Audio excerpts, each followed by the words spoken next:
5 महीने से सैलरी न मिलने के कारण कोरोना वॉरियर्स सब मानसिक तनाव का सामना कर रहे हैं। ऐसे में कई कोरोना कर्मचारियों की जान भी चली गई। कांगड़ा से भी एक मामला सामने आया था। एक युवक भी डिप्रेशन में चला गया जो धर्मशाला अस्पताल में वार्ड बॉय का काम करता था। इसको अप्रैल से तनख्वाह नहीं मिली थी, इसके चलते वो काफ़ी परेशान चल रहा था और रात को डीजे ऑपरेट करने का काम कर रहा था और अब वो काम से अपने घर आ रहा था, तभी बाइक से गिर गया और उसकी मौत हो गई। मृतक के परिजनों की माने तो युवक डिप्रेशन में था। युवक के पिता से जब बात करने की कोशिश की गई तो उनके आंसू रुकने का नाम नहीं ले रहे।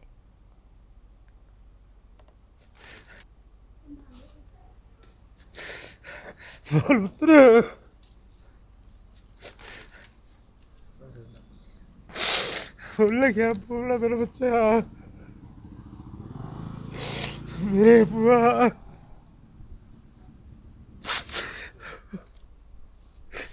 मेरा बच्चा।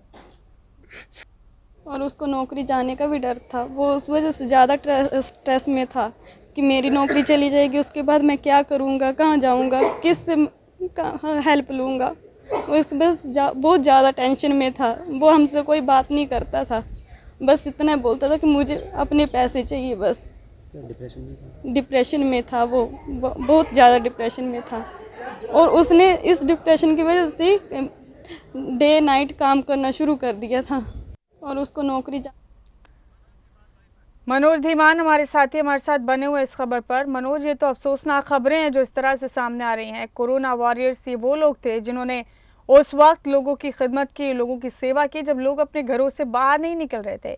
इन्होंने अपनी जान की, अपनी ज़िंदगी की परवाह नहीं की, अपने परिवारों की परवाह नहीं की और अब 5 महीने से वेतन नहीं मिल रहा था इनको। एक और नौजवान की मौत हो गई है डिप्रेशन के चलते। कई मामले ऐसे पहले भी सामने आ चुके हैं हिमाचल प्रदेश में खास तौर से। ज़रा तफसील से बताइए इस मामले में क्या चल रहा है मनोज, आखिर क्यों नहीं इनकी सैलरीज रिलीज हो रही, सरकार का, प्रशासन का कहना क्या है इस पूरे मामले में? बिल्कुल मुमताज, देखिए जिस तरह से आउटसोर्स पर कोरोना काल के वक्त में ये भर्तियां की गई थी और इन लोगों ने अपने दम पर जो है वो उस बीमारी को हराया था। इनको कोरोना वॉरियर्स का भी अवार्ड मिला है, इनको कोरोना वॉरियर कहा जाता था। लेकिन 31 सितंबर का वो दिन है जिस दिन इनकी अंतिम सेवाएं अस्पताल में ली जाएंगी। इसके बाद इनको अस्पताल से निकाल दिया जाएगा, यानी कि इनकी नौकरी पर संकट आ चुका है। ऐसे में इनको 5 महीने से सैलरी भी नहीं मिली है, जिससे इनको अपने घर चलाना बहुत मुश्किल हो गया है। और कई तो लोग ऐसे हैं जिनके घर में एक ही कमाने वाला है और अब उनको ये चिंताएं सताने लगी है कि अगर इनकी नौकरी चली जाएगी तो उनके घर में इनका घर का गुजारा कैसे होगा, खर्चा कैसे चलेगा। तो जो लोग आउटसोर्स के जो लोग रखे गए थे उनको आज यहाँ से रुखसत करना पड़ेगा, विदाई देनी पड़ेगी कि आज आपका अंतिम दिन है। लेकिन एक बात कर सामने आई है, जब प्रधानाचार्य टांडा मेडिकल कॉलेज के यहाँ उनसे बात की, उन्होंने कहा है कि सरकार ने हमसे फीडबैक मांगी थी कि आखिर इनको कहाँ एडजस्ट किया जा सकता है, किस तरीके से एडजस्ट किया जा सकता है।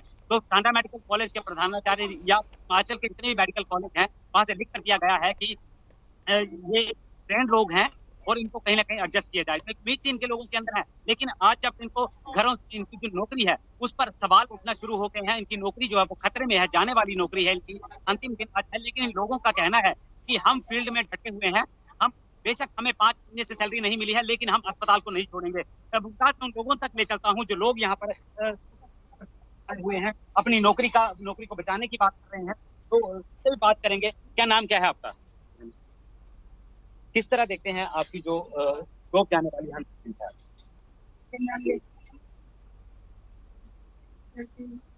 मेरे हाथ तो डर के हाल से बहुत ही खराब, लेकिन तो मेरा समझ नहीं आ रहा कि मैं करूँगी, मतलब कुछ भी समझ नहीं आ रहा इस टाइम की हम क्या करेंगे। तो समझ नहीं आ रहा है, लेकिन वार्ड है। क्या नाम क्या आपका? अंकित ठाकुर नाम है मेरा। जॉब क्या है आपकी? आज अंतिम दिन है, क्या कैसे रुकेंगे अपनी जॉब को? मैं कार पे भरोसा है कि कार हमारे लिए कुछ करेगी और यही है। तो कितने साल आपने यहाँ पर अपनी जॉब जो है करी है और कब क्या आपको अल्टीमेटम मिला था आपकी जॉब छोड़ने का, या किस तरह से सैलरी कितने दिन नहीं मिली? अभी तो 2-2.5 साल हुए हमें काम करते हुए पालमपुर में कार्यरत हूँ।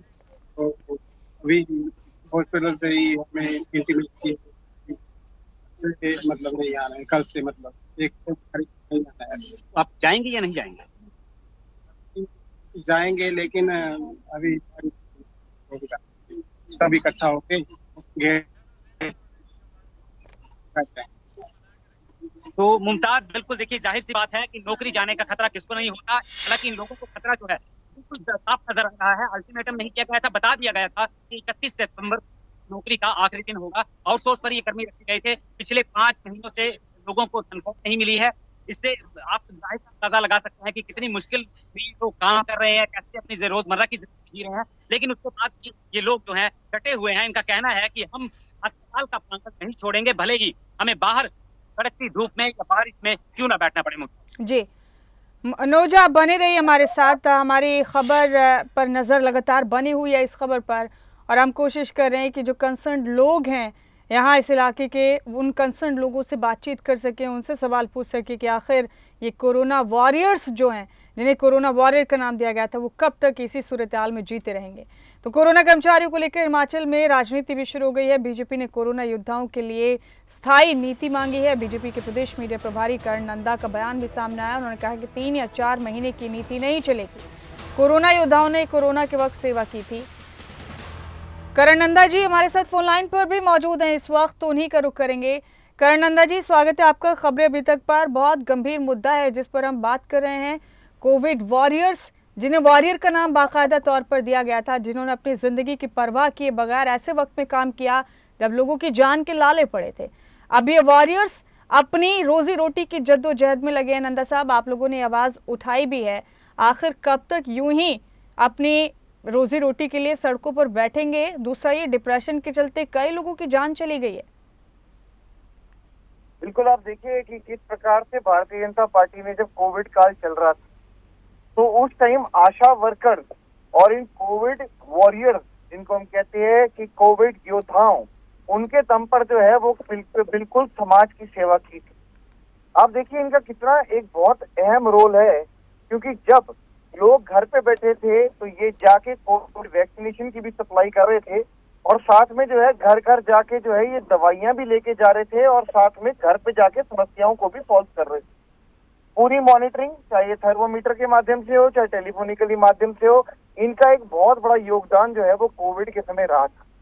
पर अब जो ये एक निकालने का सिलसिला चला है, और कॉन्ट्रैक्ट जो आउटसोर्स का कॉन्ट्रैक्ट है ये रिन्यू नहीं कर रहे हैं, तो इससे बहुत ज्यादा जो है वो इन लोगों को जो है वो इनसिक्योरिटी हो रही है। आप देखिए, कभी जो है ये कॉन्ट्रैक्ट जो है ये 1 महीने के लिए रिन्यू होता है, या कभी ये 3 महीने के लिए रिन्यू होता है। इसमें एक स्थायी नीति बनानी चाहिए, क्योंकि जब ये कोई भी मेडिकल इमरजेंसी जो है वो एक राष्ट्र में, प्रदेश में आती है, तो यही लोग जो है ये अग्रिम भूमिका में रह के काम करते हैं। इनके लिए एक स्थायी नीति बननी चाहिए। ऐसी ही हमारी मांग जो है वो इस सरकार से रहेगी। तो नंदा साहब, इसके लिए क्या सरकार की तरफ से अब कोई किसी तरह की छोटी मोटी प्रतिक्रिया सामने आई है? क्योंकि ये कोविड वॉरियर्स बेहद परेशान हैं, अभी इनकी परेशानी का अंदाजा लगाना तक मुश्किल है। अगर हम कॉन्ट्रैक्ट की बात करें तो कॉन्ट्रैक्ट पे ये मार्च में लैप्स हो गया, और जब से ये सरकार बनी है जनवरी से लेके मार्च के पीरियड में भी कॉन्ट्रैक्ट के ऊपर कोई चर्चा नहीं हुई। उसके बाद रिन्यूअल ऑफ कॉन्ट्रैक्ट हुआ नहीं, और उसके बाद जो है सितंबर में ये रिन्यूअल डेट 30 तारीख को दी थी, और आज भी ऐसे कॉन्ट्रैक्ट की कोई रिन्यू होने की सुख बुगाहट नहीं है जी। तो ये देखा जाए तो कुल मिला के जो है ऐसा लग नहीं रहा कि ये सरकार कुछ ऐसा करने जा रही है, पर अगर कर दे तो अच्छा होगा। कर्ण नंदा जी, हमारे साथ कांग्रेस नेता भी मौजूद हैं, उनका भी हम कौसर मुंगटर साहब कर्ण नंदा जी हमारे साथ बने हुए बीजेपी के मीडिया प्रभारी हैं प्रदेश में। ये जो कोरोना वॉरियर्स हैं, उनकी मांगों को लेकर, उनकी जिंदगी की जद्दोजहद को लेकर ये बातचीत जारी है। कौशल जी, क्या इन कोविड वॉरियर्स के लिए सरकार के पास कोई आसानी, कोई सहूलत नहीं है? क्यों ऐसा किया जा रहा है इनके साथ? देखिए, ऐसा है, मैं नंदा जी का लास्ट की मैं 20-25 सेकंड ही सुन पाया हूँ इनको। इन्होंने जो बोला है, मतलब ये कर्म तो इनके है भाजपा के। ये कैसे इन लोगों को तरसाया, कोई ऐसी पॉलिसी नहीं बनाई है ना, और सारे ऐसे जो है इन्हें छोड़ दिया गया, एक हिसाब से लावारिस छोड़ दिया गया है ना। आज कोरोना वॉरियर जिन्होंने बूढ़े वक्त हमारे प्रदेश की सेवा की, वो सरकार के सामने अपनी बात रख रहे हैं। माननीय मुख्यमंत्री से भी उनका एक प्रतिनिधिमंडल मिला था, सुखदेव सुक्खू जी ने कहा है कि इस पर एक कमेटी बहुत जल्दी जो इस पर बातचीत करेगी, इस पर जो है देखेगी कि क्या इस पे हो सकता है।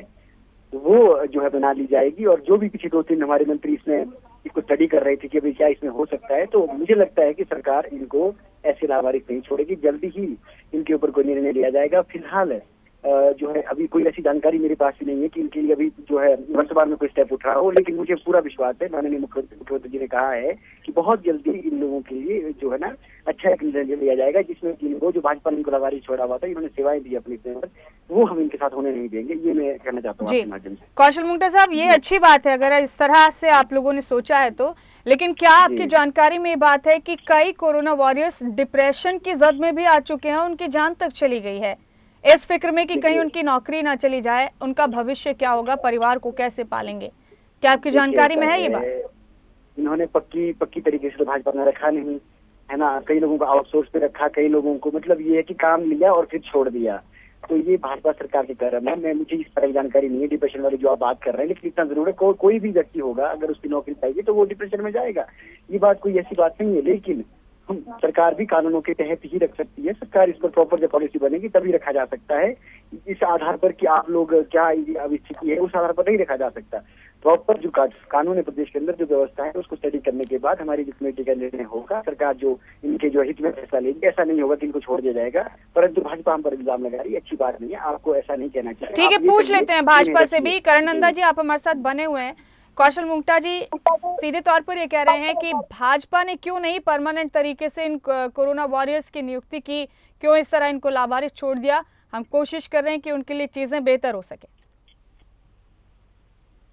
जो एम्प्लॉयमेंट हिमाचल प्रदेश में 1,86,000 एम्प्लॉइज है और ये वर्ल्ड बैंक के तहत जो है ये ऑप्टिमम है। इससे ऊपर जो है वो पक्की नौकरियां जो है बड़ी मुश्किल से मिलती है, क्योंकि रिटायरमेंट के बाद ही नौकरी दे पाते। तो आप आउटसोर्स का मामला है, देखिए आउटसोर्स का मामला अभी का नहीं है, बहुत पुराना चला आ रहा है, इसको आउटसोर्स कहते हैं। और इनके साथ जो है एक करार किया जाता है कंपनी के साथ, जिसके माध्यम से अनेकों विभागों में जो है वो एम्प्लॉइज का चयन किया जाता है और उनको विभिन्न सेवाओं के लिए रखा जाता है। और ये एवरी ईयर और बाई ईयरली उसमें एक क्लॉज होता है कि हर साल या हर दूसरे साल इसको जो है हम रिन्यू कर सकते हैं।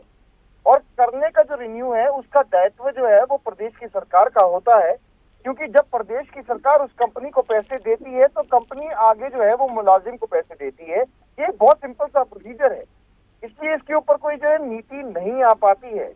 और जब नीति आती है तो वो कोविड टाइम्स के अंदर जब इन लोगों को स्थानांतरण किया गया था, आप देखिए ये विभिन्न डिपार्टमेंट्स में काम कर रहे थे, आशा वर्कर्स थे, आईजीएमसी हेल्थ डिपार्टमेंट के अंडर था, और उसके बाद जो आईपीएच में जो है इनके लोगों को भी इस महकमे में लाया गया था, और वहां से जो है इन लोगों को जो है रीरूट करके जो है इनसे जो है सेवाएं ली गई।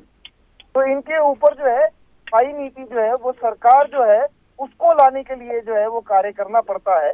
और जब सरकार कार्य नहीं करती है तो इस प्रकार जो है वो ये कॉम्प्लिकेशंस आती है, पर करार करना जरूरी है। The contract should be renewed with immediate effect. सुना कौशल साहब आपने, मतलब लेकिन इससे हल नहीं निकलेगा। अगर आप दोनों एक दूसरे पर इसी तरह से इल्जाम तराशियां करते रहेंगे तो रास्ता कोई नहीं निकलेगा। मनोज हमारे साथी हमारे साथ बने हुए हैं, वो उन लोगों से बातचीत भी कर रहे हैं लगातार जो वहाँ मौजूद हैं। आप दोनों हमारे साथ बने रहे, गुजारिश है हमारी आपसे। मनोज, इन लोगों से जानिए इनकी जद्दोजहद आखिर है क्या, क्या चाहते हैं अभी वो?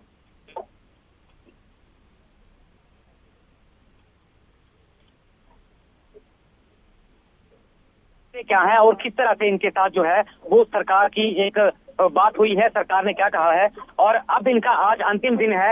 इस बात को लेकर के हम इनके साथ खड़े हैं और इनसे जानेंगे कि आखिर क्या आज होने वाला है और क्या इनको एहसास हो रहा है। क्या नाम क्या है आपका? नेहा जी, क्या क्या सोच करके आप आज यहाँ आए हैं, क्योंकि अंतिम दिन आज आपकी सेवाओं का है? हम ये चाहते हैं कि हमारी जो सेवाएं हैं कंटिन्यू रखी जाए और इसके लिए हमें दोबारा सरकार के साथ अपील ना करनी पड़े। तो क्या हुआ क्या था, क्या किस बेस पर आपको यहाँ पर नौकरी दी गई थी और क्या कहा बेस पे हमें नौकरी दी गई।